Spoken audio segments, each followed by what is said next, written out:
വിശേഷങ്ങൾ? എല്ലാവർക്കും സുഖം തന്നെയെന്ന് വിശ്വസിക്കുന്നു. എല്ലാവരും സേഫ് ആണെന്ന് വിശ്വസിക്കുന്നു. ഞങ്ങളിവിടെ സുഖമായിരിക്കുന്നു. അപ്പോൾ ഞാൻ ഇന്ന് വന്നിരിക്കുന്നത് ഒരു വെജിറ്റബിൾ സൂപ്പിന്റെ റെസിപ്പി ആയിട്ടാണ്. അപ്പോൾ ഞാൻ ഓൾറെഡി കുറേ സൂപ്പ് ചെയ്തിട്ടുണ്ട്. പക്ഷേ ഇതെന്ന് പറഞ്ഞാൽ കുറച്ചും കൂടി ഈസിയാണ്, ഹെൽത്തിയാണ്. അപ്പോൾ ഈ കൊറോണ സമയത്ത് മാത്രമല്ല, എപ്പോഴും ഹെൽത്തി ആയിട്ടുള്ള സൂപ്പ് കുടിക്കുന്നത് വളരെ നല്ലതാണ്. എന്നാൽ പോലും ഇപ്പോൾ ഡെയിലി സൂപ്പ് കുടിക്കാൻ നിങ്ങൾ ശ്രദ്ധിക്കുക. അപ്പോൾ ഞാൻ എപ്പോഴും പ്രിഫർ ചെയ്യുന്നത് വെജിറ്റബിൾ സൂപ്പ്സ് തന്നെയാണ്.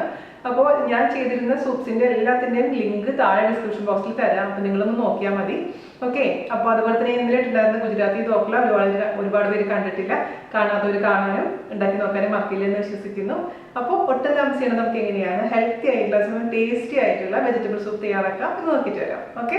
അപ്പോൾ നമുക്ക് എങ്ങനെയാണ് ഈസി ആയിട്ടുള്ള ടേസ്റ്റി ആയിട്ടുള്ള ഹെൽത്തി ആയിട്ടുള്ള വെജിറ്റബിൾ സൂപ്പ് തയ്യാറാക്കാമെന്ന് നോക്കാം.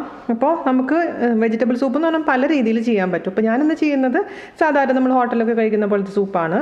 ഇപ്പോൾ ക്ലിയർ സൂപ്പ് ചെയ്യുകയാണെന്നുണ്ടെങ്കിൽ നമ്മളിതിൽ ഒട്ടും തന്നെ ഓയിൽ ഉപയോഗിക്കില്ല കേട്ടോ. അപ്പോൾ ഇപ്പോൾ നമ്മൾ ആദ്യം തന്നെ എന്താ ചെയ്യേണ്ടതെന്ന് വെച്ച് കഴിഞ്ഞാൽ ഒരു കടായി വെക്കുക, അടുപ്പത്ത് തീ ഓൺ ചെയ്യാം.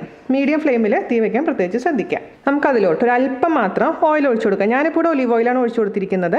ഒരു ടേബിൾ സ്പൂൺ കഷ്ടി ഉണ്ടാവില്ല, അത്രയും കുറവ് മാത്രം ഓയിൽ ഒഴിച്ചു കൊടുത്താൽ മതി. ബട്ടർ വേണമെങ്കിൽ ഉപയോഗിക്കാം, ഏത് ഓയിൽ വേണമെങ്കിലും ഉപയോഗിക്കാം കേട്ടോ. അപ്പോൾ ഇതൊന്ന് ചൂടാവട്ടെ. അപ്പോൾ നമ്മുടെ ഓയിൽ ചൂടായിട്ടുണ്ട്. നമുക്കതിലോട്ട് ഒരു ഗാർലിക്ക് അതായത് വെളുത്തുള്ളി നന്നായിട്ട് നൈസാക്കി അരിഞ്ഞത് ചേർത്ത് കൊടുക്കുക. അതുപോലെ തന്നെ ഞാൻ കുറച്ച് സ്പ്രിംഗ് ഓണിയൻ്റെ വൈറ്റ് കടഭാഗം ചേർത്ത് കൊടുത്തിട്ടുണ്ട്. അപ്പോൾ നിങ്ങളുടെ അടുത്ത് സ്പ്രിംഗ് ഓണിയൻ ഇല്ലാന്നുണ്ടെങ്കിൽ ഒരു ടേബിൾ സ്പൂണോളം സവാള ചേർത്ത് കൊടുത്താൽ മതി. ഓക്കെ. അപ്പോൾ അതൊന്ന് വഴറ്റി കൊടുക്കുക. ഓവറായിട്ട് ബ്രൗൺ കളർ ആവേണ്ട ആവശ്യമൊന്നുമില്ല, ജസ്റ്റ് ഒന്ന് വഴറ്റി കൊടുത്താൽ മാത്രം മതിയാകും. അപ്പോൾ നമ്മൾ ക്ലിയർ സൂപ്പ് ആണെന്നുണ്ടെങ്കിൽ ഈ ഓയിൽ ഒഴിച്ചിട്ട് ഇതൊന്നും വഴറ്റേണ്ട ആവശ്യമില്ല. അപ്പോൾ നമ്മൾ നേരെ തന്നെ ഡയറക്റ്റായിട്ട് വെള്ളത്തിലോട്ട് എല്ലാ വെജിറ്റബിൾസും അങ്ങ് ഇട്ടിട്ട് വെറുതെ തിളപ്പിച്ചെടുത്താൽ മതിയാകും. എന്നാലും ഒരു ഫ്ലേവർ വരാൻ വേണ്ടി മാത്രമാണ് ഞാൻ ഒരു ടേബിൾ സ്പൂണോളം ഓയിൽ ഒഴിച്ചു കൊടുത്തിരിക്കുന്നത് കേട്ടോ. അപ്പോൾ നിങ്ങൾക്ക് ഒട്ടും തന്നെ ഓയിൽ വേണ്ടാന്നുണ്ടെങ്കിൽ ഈ സ്റ്റെപ്പ് നിങ്ങൾക്ക് അവോയ്ഡ് ചെയ്യാം. അത് മാത്രമല്ല, നമുക്ക് വെജിറ്റബിൾസ് എന്ന് പറയുന്നത് നിങ്ങളുടെ വീട്ടിൽ അവൈലബിൾ ആയിട്ടുള്ള ഏത് വെജിറ്റബിൾസും നമുക്ക് സൂപ്പിൽ ഉപയോഗിക്കാം. അപ്പോൾ ഞാനിവിടെ എടുത്തിരിക്കുന്നത് മഷ്റൂം, ക്യാരറ്റ്, കാബേജ്, ബീൻസ്, ഇത്ര വെജിറ്റബിൾസാണ് നമ്മൾ ഉപയോഗിക്കുന്നത് കേട്ടോ. ഒന്ന് വഴണ്ട് വന്നിട്ടുണ്ട്. നമുക്കതിലോട്ട് ഒരു 3 മഷ്റൂം നൈസാക്കി കട്ട് ചെയ്തത് ചേർത്ത് കൊടുക്കുകയാണേ. നിങ്ങളുടെ അടുത്ത് മഷ്റൂം ഇല്ലാന്നുണ്ടെങ്കിൽ പ്രശ്നമൊന്നുമില്ല, ഉള്ളതുകൊണ്ട് ഉപയോഗിച്ചെന്ന് മാത്രം. അതുപോലെ തന്നെ നിങ്ങളുടെ അടുത്ത് ക്യാപ്സിക്കം ഉണ്ടെങ്കിൽ ക്യാപ്സിക്കം ഇടാം. അതുപോലെ തന്നെ ബ്രോക്കലി ഉണ്ടെങ്കിൽ ബ്രോക്കലി ഇടാം. പിന്നെ നമ്മുടെ ഗോബി അതായത് കോളിഫ്ലവർ ഉണ്ടെങ്കിൽ കോളിഫ്ലവർ, അതൊക്കെ നമുക്ക് ചേർത്ത് കൊടുക്കാവുന്നതേ ഉള്ളൂ. അപ്പോൾ ഇന്ന വെജിറ്റബിൾ മാത്രം ചേർക്കാൻ പറ്റുന്ന ഒരു നിയമവും ഇല്ല. ജസ്റ്റ് 2 മിനിറ്റ് ഈ മഷ്റൂം ഒന്ന് വഴറ്റി കൊടുക്കാം. അപ്പോൾ ഒരു നല്ല ഫ്ലേവർ വരും. അതിന് വേണ്ടിയിട്ട് നമ്മൾ വഴറ്റി കൊടുക്കുന്നത്. ഞാൻ പറഞ്ഞ പോലെ ക്ലിയർ സൂപ്പിലാണെങ്കിൽ വെറുതെ ഒന്ന് ആഡ് ചെയ്താൽ മതി. മാത്രമല്ല, നമ്മൾ ഈ കട്ട് ചെയ്യുമ്പോൾ വെജിറ്റബിൾസ് കട്ട് ചെയ്യുന്ന രീതി അങ്ങനെ ഓരോരുത്തരും ഓരോ രീതിയിലാണ് കട്ട് ചെയ്യുന്നത്. ഞാൻ എല്ലാം നൈസാക്കി കട്ട് ചെയ്യാനാണ് ഇഷ്ടപ്പെടുന്നത്. അതേസമയം നിങ്ങൾക്ക് വലുതാക്കി വേണമെങ്കിൽ കട്ട് ചെയ്യാം കേട്ടോ. ആയി വന്നിട്ടുണ്ട്. നമുക്കിതിലോട്ട് എല്ലാ വെജിറ്റബിൾസും ആഡ് ചെയ്ത് കൊടുക്കാം. അതായത് ഞാൻ പറഞ്ഞ പോലെ ഞാനിപ്പോൾ ഇവിടെ ഒരു ക്യാരറ്റ് എടുത്തിട്ടുണ്ട്, ഒരു 4 ബീൻസ്, അതുപോലെ തന്നെ കുറച്ച് കാബേജ്, എല്ലാം കൂടി ഇതിലോട്ട് ചേർത്ത് കൊടുക്കാം. അതും ജസ്റ്റ് ഒന്ന് വഴറ്റി കൊടുക്കാം. ഓവറായിട്ട് വഴറ്റണ്ട. ഇത് ടേസ്റ്റിനേക്കാൾ ഉപരി നമ്മളുടെ ഒരു ഹെൽത്തി ഒരു ഡിഷാണ്. അപ്പോൾ ഞാനിവിടെ ഉണ്ടാക്കുമ്പോൾ വെറുതെ എല്ലാം കൂടി അങ്ങ് തിളപ്പിക്കും, കുരുമുളകും ഉപ്പും കൂടി ഇട്ടങ്ങ് കഴിക്കും. എൻ്റെ ഇളയമ ഉണ്ടാക്കുമ്പോൾ എന്താ ചെയ്യാന്ന് വെച്ച് കഴിഞ്ഞാൽ ഇതിൽ കൂടെ കുറച്ച് ടൊമാറ്റോ കൂടെ ചേർത്ത് കൊടുക്കുക. അപ്പോൾ ഒരു പുളി രസത്തിന് വേണ്ടിയിട്ട്. എന്നിട്ട് അങ്ങ് ഊറ്റിയെടുത്തിട്ട്, കാരണം നമ്മൾ വെജിറ്റബിൾസ് തിളപ്പിച്ച് കഴിഞ്ഞാൽ അതിൻ്റെ എല്ലാ പോഷക അംശങ്ങളും വെള്ളത്തിലോട്ട് ചെന്നിട്ടുണ്ടാവില്ല. അപ്പോൾ കുട്ടികൾക്കൊക്കെ ആണെന്നുണ്ടെങ്കിൽ വെജിറ്റബിൾസ് കഴിക്കാൻ താല്പര്യമില്ലെങ്കിൽ എല്ലാം നന്നായിട്ട് അങ്ങ് അരിച്ചെടുത്തിട്ട് ആ വെള്ളത്തിൽ ഉപ്പും കുരുമുളക് പൊടി ഇട്ട് കൊടുത്താൽ മതി. അമ്മമാർക്ക് അറിയാമല്ലോ മക്കളുടെ ഇഷ്ടങ്ങളൊക്കെ. അപ്പോൾ ആയിട്ടുണ്ടെങ്കിൽ ഇതിലോട്ട് നമുക്ക് ആവശ്യത്തിന് വെള്ളം ചേർത്ത് കൊടുക്കാം. ഞാനിപ്പോൾ ഇവിടെ ഒരു 4 ഗ്ലാസ് വെള്ളം ഒഴിക്കുകയാണ്. ഓക്കെ. ഇനി ഒരു മീഡിയം ഫ്ലെയിമിൽ ഇട്ടതിന് ശേഷം ഇതിലേക്ക് ഇപ്പോൾ ഇനി ആവശ്യത്തിന് ഉപ്പ് ചേർത്ത് കൊടുക്കാം. കുരുമുളകും കുറച്ച് ചേർത്ത് കൊടുക്കുക. പിന്നെ ഓരോരുത്തരുടെ ഇഷ്ടത്തിനനുസരിച്ച് കുരുമുളകിൻ്റെ അളവിൽ മാറ്റം വരുത്തുക. കുരുമുളക് പൊടി ഇപ്പോൾ ഞാനൊരു 1/2 ടീസ്പൂൺ ചേർത്ത് കൊടുത്തിട്ടുണ്ട്. ഇനി നന്നായിട്ട് തിളക്കട്ടെ. തിളച്ചിട്ട് ഓവറായിട്ട് വെജിറ്റബിൾസ് ഇങ്ങനെ അലിഞ്ഞു പോകാൻ പാടില്ല, ഒന്ന് കടിക്കാൻ കിട്ടണം. ആ ഒരു പരിവാകുമ്പോൾ നമുക്ക് ഇതിലോട്ട് കുറച്ച് കോൺഫ്ലവർ അങ്ങ് കലക്കി ഒഴിക്കാം. അതേസമയം ഇപ്പോൾ ക്ലിയർ സൂപ്പ് ആണെന്നുണ്ടെങ്കിൽ നിങ്ങൾ കോൺഫ്ലവർ ഒഴിക്കേണ്ട യാതൊരു ആവശ്യമില്ല, വെറുതെ അങ്ങ് തിളപ്പിച്ചിട്ട് അങ്ങ് എടുത്താൽ മതിയാവും കേട്ടോ. അപ്പോൾ നിങ്ങൾക്ക് അറിഞ്ഞൂടെ, എൻ്റെ അമ്മയ്ക്ക് സുഖമില്ലാതിരിക്കുകയായിരുന്നു. അപ്പോൾ 2 വർഷം മുമ്പ് അമ്മ കിടപ്പിൽ തന്നെയായിരുന്നു. അങ്ങനെ ഞാൻ നാട്ടിൽ പോയ സമയത്ത് ഇങ്ങനെ ഡെയിലി സൂപ്പ് ഉണ്ടാക്കി കൊടുക്കുമായിരുന്നു അമ്മയ്ക്ക്. Daily soup in the sense നമ്മുടെ വീട്ടിലുള്ള പച്ചക്കറികൾ, ഈ പറഞ്ഞ പോലെ ക്യാരറ്റ്, കാബേജ്, ബീൻസ്, പിന്നെ നമ്മുടെ തൊടിയിലുള്ള ചീര എല്ലാം കൂടി അങ്ങ് ഇട്ടിട്ട് നന്നായിട്ട് ഇത് അങ്ങ് കുക്ക് ചെയ്തെടുക്കുക. എന്നിട്ട് എന്താ ചെയ്യാന്ന് വെച്ച് കഴിഞ്ഞാൽ ഇത് കുറച്ച് അമ്മയ്ക്ക് മാത്രം നമ്മൾ കുറച്ച് മാത്രം മതി. എന്നിട്ട് അങ്ങനെ വേവിച്ചെടുത്തതിന് ശേഷം അത് മിക്സിയിലിട്ട് അങ്ങ് അരച്ചെടുക്കും. പിന്നെ അതിലോട്ട് ആവശ്യത്തിന് ഉപ്പും കുരുമുളക് കൂടി ഇട്ടിട്ടാണ് അമ്മയ്ക്ക് കൊടുത്തുകൊണ്ടിരുന്നത്. നമ്മൾ അതിൽ തക്കാളി ഇടുമായിരുന്നു ആ ഒരു പുളിരസത്തിന് വേണ്ടിയിട്ട്. അപ്പോൾ നന്നായിട്ട് അരച്ചെടുത്ത് കുടിക്കുമ്പോൾ നല്ല ലൂസായിട്ട് ഒരു ഗ്ലാസ് സൂപ്പ് കൊടുക്കും. അങ്ങനെ നമുക്ക് കുടിക്കാം. അപ്പോൾ നമുക്ക് ഓരോരുത്തർക്കും ഇന്ന രീതിയിൽ ഉണ്ടാക്കണമെന്ന് ഒരു നിർബന്ധവും ഇല്ല. അപ്പോൾ നമുക്ക് എങ്ങനെയാണോ പ്രിഫറൻസ് തോന്നുന്നത് അതുപോലെ ചെയ്യാം കേട്ടോ. കുട്ടികൾക്കാണെങ്കിൽ ഞാൻ പറഞ്ഞില്ല, ഇത് അരിച്ചെടുത്തിട്ട് നമുക്ക് കൊടുക്കാം. അപ്പോൾ അമ്മമാരുടെ ഇഷ്ടത്തിനനുസരിച്ച് അങ്ങ് ചെയ്തോളൂ. എന്തായാലും ഏത് രൂപത്തിലാണെങ്കിലും സൂപ്പ് കുടിക്കുന്നത് വളരെ ഹെൽത്തിന് നല്ലതാണ്. അപ്പോൾ ഞാൻ പല സൂപ്പുകളും ഓൾറെഡി വീഡിയോ ഇട്ടിട്ടുണ്ട്.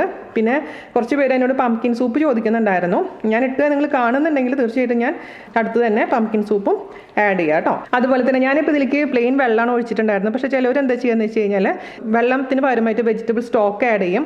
അതല്ലെങ്കിൽ ഇപ്പോൾ മാഗിയുടെ ഒക്കെ വെജിറ്റബിൾ ക്യൂബ് നമുക്ക് അവൈലബിൾ ആണ്. അത് ഇച്ചിരി വെള്ളത്തിൽ കലക്കിയിട്ട് ആഡ് ചെയ്യാറുണ്ട്. പക്ഷേ ഞാനത് ചെയ്യാറില്ല കേട്ടോ. നമുക്ക് വെള്ളം തന്നെയാണ് ഞാൻ പ്രിഫർ ചെയ്യുന്നത്. വെജിറ്റബിൾ സ്റ്റോക്ക് എന്ന് പറയുന്നത് ഇതെല്ലാം കൂടി ഇങ്ങോട്ട് തിളച്ച് വരുന്നതാണ് വെജിറ്റബിൾ സ്റ്റോക്ക് എന്ന് പറയുന്നത്. അപ്പോൾ അതിൽ നിങ്ങൾ എല്ലാവരുടെ വീട്ടിലിപ്പോൾ വെജിറ്റബിൾ സ്റ്റോക്കോ അല്ലെങ്കിൽ മാഗിയുടെ ക്യൂബോ ഉണ്ടാവണമെന്ന് നിർബന്ധമൊന്നുമില്ലല്ലോ. അപ്പോൾ നമ്മുടെ വീട്ടിലുള്ള അനുസരിച്ച് ആഡ് ചെയ്യുക. അതുപോലെ തന്നെ സെലറി ഇഷ്ടമാണെന്നുണ്ടെങ്കിൽ സെലറിയുടെ ഒരു ചെറിയ കഷ്ണം ആഡ് ചെയ്യുകയാണെങ്കിൽ ഒരു പ്രത്യേക ഫ്ലേവർ നമ്മുടെ സൂപ്പിന് കിട്ടും. അപ്പോൾ ഇതൊരു 10 മിനിറ്റ് ആയിട്ട് നന്നായി തിളയ്ക്കാൻ തുടങ്ങിയിട്ടുണ്ട്. അപ്പോൾ നമുക്ക് ഇതിലേക്ക് വേണമെന്നുണ്ടെങ്കിൽ ചിലർ സോയാ സോസ് ഒഴിക്കാറുണ്ട്. അപ്പോൾ അത് പക്ഷേ സോയാ സോസ് ഒക്കെ ഒഴിക്കുന്നത് ഹോട്ട് ആൻഡ് സോർ സൂപ്പിലാണ് സാധാരണ രീതിയിൽ. ഇതേപോലത്തെ വെജിറ്റബിൾ സൂപ്പിൽ സോയാ സോസ് നമ്മൾ ഒഴിക്കാറില്ല. വെജിറ്റബിൾസ് ഒക്കെ അത്യാവശ്യം കുക്കായിട്ടുണ്ട്, ഒരു ഹാഫ് ഡൺ ആയിട്ടുണ്ട്, ഓവറായിട്ട് കുക്കായിട്ടില്ല. ഈ ഒരു പരുവത്തിൽ നമുക്ക് ഞാൻ പറഞ്ഞ പോലെ ക്ലിയർ സൂപ്പ് ആണെങ്കിൽ ഈ സമയത്ത് നമ്മൾ ഓഫ് ചെയ്യണം. അതേ സമയത്ത് ഞാനിപ്പോൾ ചെയ്യാൻ പോകുന്ന ഒരു അല്പം കോൺഫ്ലോർ കുറച്ച് വെള്ളത്തിൽ ഞാൻ കലക്കി വെച്ചിട്ടുണ്ടായിരുന്നു. അത് നമ്മൾ ഒഴിച്ച് കൊടുക്കാൻ പോവുകയാണ്. ഒരല്പം കട്ടി കിട്ടാൻ വേണ്ടി മാത്രം കേട്ടോ. പിന്നെ നിങ്ങൾക്ക് എഗ് ഡ്രോപ്പ് സൂപ്പ് ആണെന്നുണ്ടെങ്കിൽ ഈ സമയത്ത് ഒരു പകുതി എഗ് എന്താ ചെയ്യുക നന്നായിട്ട് ബീറ്റ് ചെയ്ത് വെച്ചിട്ട് പതുക്കെ ഒഴിച്ച് കൊടുക്കുക. എന്നിട്ട് നന്നായിട്ട് മിക്സ് ചെയ്ത് കഴിഞ്ഞാൽ അത് എഗ് ഡ്രോപ്പ് സൂപ്പാവും. ഇതിലേക്ക് നിങ്ങൾക്ക് വേണമെന്നുണ്ടെങ്കിൽ ചിക്കൻ ചേർത്ത് കൊടുക്കുക. അപ്പോൾ ചിക്കൻ ആണെന്നുണ്ടെങ്കിൽ കുറച്ച് മഞ്ഞൾപ്പൊടി ഉപ്പും കുരുമുളകും കൂടി ഇട്ടിട്ട് വേവിച്ചിട്ട് ആ ചിക്കൻ്റെ പീസസ് ഇതിലേക്ക് ചേർത്ത് കൊടുത്താൽ മതി. അപ്പോൾ ചിക്കൻ സൂപ്പാവും. മനസ്സിലായല്ലോ? അപ്പോൾ നിങ്ങൾക്ക് എന്താണ് വേണ്ടത് അതിനനുസരിച്ച് മാറ്റങ്ങൾ വരുത്തിക്കോളൂ. അപ്പോൾ ഇതിലോട്ട് നമുക്ക് കോൺഫ്ലോറിൻ്റെ 1 ടേബിൾ സ്പൂൺ കോൺഫ്ലോർ ഒഴിച്ച് കൊടുക്കാം. എന്നിട്ട് മിക്സ് ചെയ്ത് നോക്കാം നമുക്ക്. എന്നിട്ട് ആ കൺസിസ്റ്റൻസി കറക്റ്റായിട്ട് വരികയാണെന്നുണ്ടെങ്കിൽ നമുക്കിനി ഒഴിക്കേണ്ട, അല്ലെങ്കിൽ 1 ടേബിൾ സ്പൂണും കൂടെ ആഡ് ചെയ്ത് കൊടുക്കാം. അപ്പോൾ ഞാനിവിടെ 1 ടേബിൾ സ്പൂൺ കോൺഫ്ലവർ മൊത്തത്തിൽ ചേർത്ത് കൊടുത്തിട്ടുണ്ട് കേട്ടോ. 2 ടേബിൾ സ്പൂൺ വെള്ളമുള്ളത്, കാരണം അപ്പോഴാണ് ആ കൺസിസ്റ്റൻസി കറക്റ്റ് ആവുന്നുള്ളൂ. ആദ്യം ഞാൻ 1 ടേബിൾ സ്പൂൺ ചേർത്ത് കൊടുത്തപ്പോൾ പോരാണ്ട് വന്നിട്ടുണ്ടായിരുന്നു. അപ്പോൾ മൊത്തത്തിൽ ഒഴിച്ച് കൊടുത്തിട്ടുണ്ട്. അപ്പോൾ നിങ്ങൾക്ക് നോക്കിയിട്ട് കൺസിസ്റ്റൻസി എങ്ങനെയാണ് കൂടുതൽ ലൂസായി തോന്നുന്നുണ്ടെങ്കിൽ കുറച്ചും കൂടി കോൺഫ്ലവർ ഒഴിച്ച് കൊടുക്കുക കേട്ടോ. അത് ഡിപ്പെൻസ്, ഓരോരുത്തരുടെ ഇഷ്ടത്തിനനുസരിച്ച് മാറ്റം വരുത്തുന്നത്. അപ്പോൾ നമുക്ക് ഇനി ഓഫ് ചെയ്യാം. ഇനി നമുക്ക് ഇതിലേക്ക് ചേർത്ത് കൊടുക്കേണ്ടത് ഒന്നില്ലെങ്കിൽ വിനീഗർ ചേർത്ത് കൊടുക്കുക, അതല്ലെങ്കിൽ ലെമൺ ജ്യൂസ് ചേർത്ത് കൊടുക്കുക. ഞാനിപ്പോൾ ലെമൺ ജ്യൂസാണ് ചേർത്ത് കൊടുക്കാൻ പോകുന്നത്. ഇപ്പോൾ ഓരോരുത്തരുടെ ഇഷ്ടത്തിനനുസരിച്ച് ലെമൺ ജ്യൂസിൻ്റെ അളവ് തിട്ടപ്പെടുത്തുക. പകുതി ലെമൺ എടുത്തിട്ട് പിഴിഞ്ഞൊഴിച്ചിട്ടുണ്ട്. ഒന്ന് ടേസ്റ്റ് നോക്കട്ടെ. അതുപോലെ തന്നെ കുരുമുളകിൻ്റെ ടേസ്റ്റ് നിങ്ങളുടെ ഇഷ്ടത്തിനനുസരിച്ച് മാറ്റം വരുത്തണം. ചെറിയൊരു പുളിപ്പുണ്ടെങ്കിലാണ് ടേസ്റ്റ് ഉണ്ടാവുള്ളൂ. അതേസമയം ലെമൺ ഒഴിക്കണമെന്ന് ഒരു നിർബന്ധമില്ല കേട്ടോ.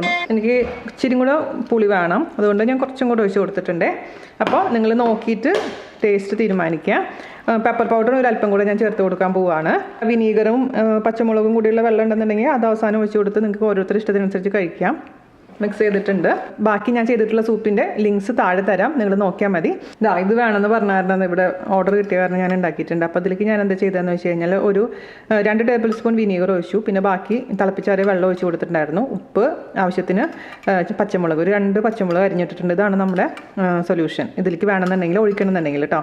നമ്മൾ ഹോട്ടലുകളിലൊക്കെ പോകുമ്പോൾ കാണാറില്ലേ ഈ സംഭവം. അപ്പോൾ നിർബന്ധമൊന്നുമില്ല. പക്ഷേ ഞാൻ ഓൾറെഡി ഇതിൽ ലെമൺ ജ്യൂസൊക്കെ ഒഴിച്ച് കാരണം പിന്നെ ഇതിൻ്റെ ആവശ്യം വരുന്നില്ല. എന്നാൽ പോലും ആവശ്യമുണ്ടെങ്കിൽ നിങ്ങൾക്ക് ഇങ്ങനെ ചെയ്ത് അതിലേക്ക് ആഡ് ചെയ്ത് കൊടുക്കാം. ഓക്കെ, ഫോട്ടോ എടുത്ത് കൊണ്ടുവന്നിട്ടുണ്ട് കേട്ടോ. ഇത് ഒരു 4 പേർക്ക് കഴിക്കാൻ പറ്റുന്ന ഒരു അളവിലാണ് ഞാൻ ചെയ്തിരിക്കുന്നത്.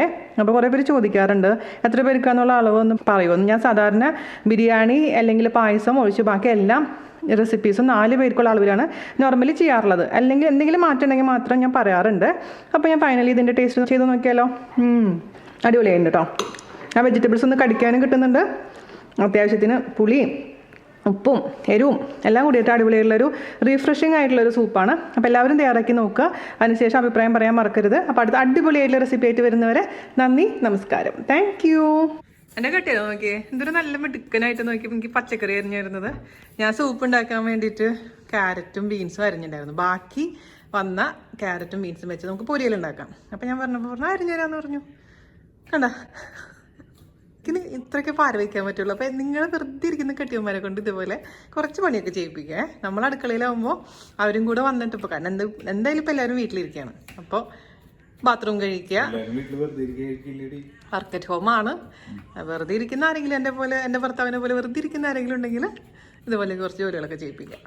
ഫ്രീ ടൈം കിട്ടില്ലേ? ഓ, അത് അങ്ങനത്തെ ഒരു ഇതുണ്ടായിരുന്നല്ലോ അല്ലേ. എന്തായാലും അപ്പൊ ഇങ്ങനത്തെ വീടുകളൊക്കെ നടക്കും. ഇവിടെ ആർക്കും സമയത്ത് ഭക്ഷണം കഴിക്കണമെന്നില്ല. വല്ലപ്പോഴും ഒരു നേരക്ക് ഭക്ഷണം കിട്ടിയാൽ മതി. അതെ, അങ്ങനെ പിള്ളേരെ കൊണ്ട് ശല്യമില്ല. എന്റെ മക്കളൊക്കെ എന്തൊരു നല്ല പിള്ളേരായിരുന്നു അറിയാം. ഇത്രയും ദിവസം കൊണ്ട് മറ്റേത് 3 പേർക്ക് 3 തരത്തിലൊക്കെ ആയിരുന്നു. ഇപ്പൊ എല്ലാവരും ഒരേ ഭക്ഷണം തന്നെ കഴിക്കാൻ തുടങ്ങി. അതാണ് ഒരു സിറ്റുവേഷൻ അനുസരിച്ച് നമ്മൾ മാറുന്ന. എത്ര മനുഷ്യന്മാർ മാറുന്ന ഞാൻ സത്യമായിട്ട് വിചാരിച്ചിട്ടുണ്ടായിരുന്നില്ല. എന്തായാലും താങ്ക് യു സോ മച്ച്.